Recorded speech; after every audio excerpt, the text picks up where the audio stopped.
Next topic that we will be discussing today is the assessment method. What are the various assessment method? अगर हम assessment methods की बात करते हैं तो there are basically 5 assessment methods. First is the psychological test. Second is the interview. Third is the case study. Fourth is the observation. And fifth is the self-report. So we will be discussing them one by one. So the number one is psychological test. Psychological test word से ही हमें पता चलता है कि these are the standardized and these are the tests which have some objective.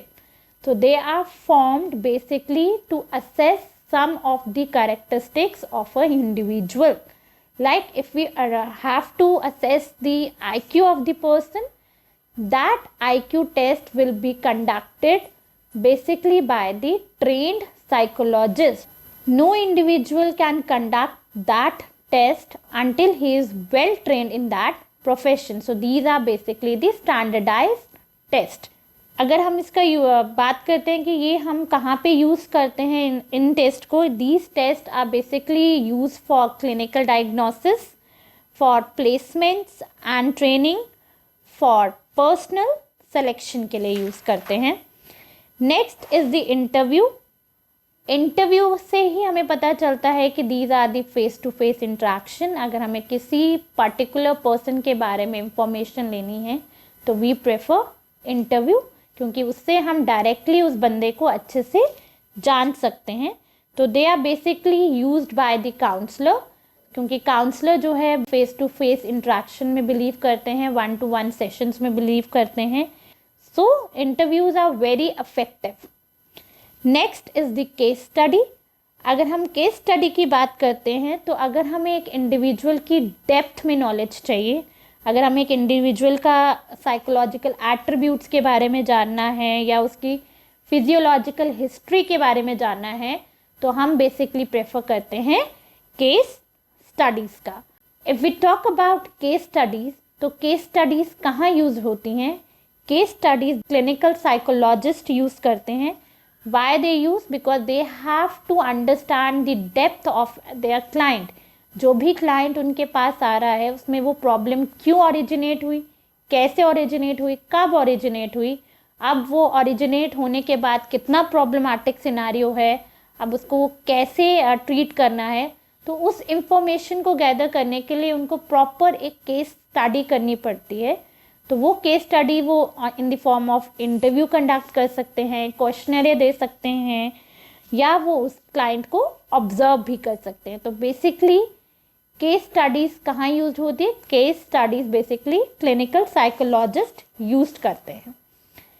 The next method is the observation. अगर हम observation की बात करते हैं तो ऑब्जर्वेशन बेसिकली किया जाता है to understand the behaviour of the person. हमें एक बंदे का बिहेवियर आइडेंटिफाई करना है विदाउट टेलिंग दैट पर्सन कि हमें वी आर असेसिंग यू. हम उसको ऑब्जर्व कर सकते हैं उसके पार्टिकुलर इन्वायरमेंट में, वेदर वो फैमिली के इन्वायरमेंट में है या आउटसाइड द फैमिली इन्वायरमेंट है. तो हम उसको ऑब्जर्व करके चेक कर सकते हैं कि उसका बिहेवियर कैसा है, उसके बिहेवियर में क्या क्या चेंजेस आते हैं एज पर द इन्वायरमेंट. तो हम उसको असेस कर पाते हैं. लेकिन अगर हम बिहेवियर की बात करते हैं या बिहेवियर को असेस करते हैं तो ऑब्जर्वेशन जो मेथड होता है उसमें बहुत सारी प्रॉब्लम्स भी होती हैं.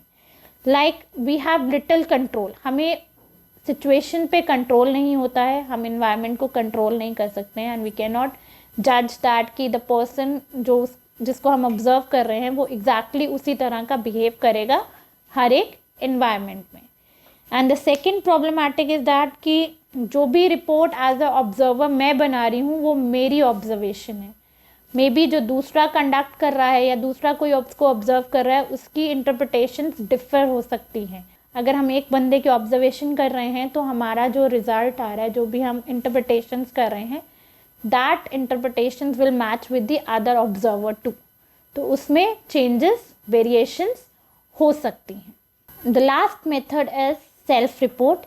सेल्फ रिपोर्ट में क्या होता है, सेल्फ रिपोर्ट में बेसिकली जो ह्यूमन होता है वो अपना फैक्चुअल इंफॉर्मेशन प्रोवाइड करता है कि उसके बिलीव्स क्या हैं, उसकी ओपिनियंस क्या हैं, तो उसके बारे में वो हर एक चीज़ उस रिपोर्ट में पेन डाउन करता है। ज़रूरी नहीं है कि वो सिर्फ पेन डाउन करके करे, उसके लिए हम वेरियस चीज़ों के थ्रू उसका सेल्फ रिपोर्ट असेस कर सकते हैं, like bye conducting interview, by conducting questionnaires, by through psychological test, through personal diary। हम उसको बोल सकते हैं कि वो अपनी डे टू डे रूटीन या डे टू डे जो भी वो चीज़ें कर रहा है वो एक डायरी मेंटेन करेगा। उस बेसिस पे भी हम असेस कर पाएंगे कि what are the changes in the behaviour of a person. तो these are the methods how we can assess a individual. So today we have done the topic 2. In my next video I will be starting with the topic 3,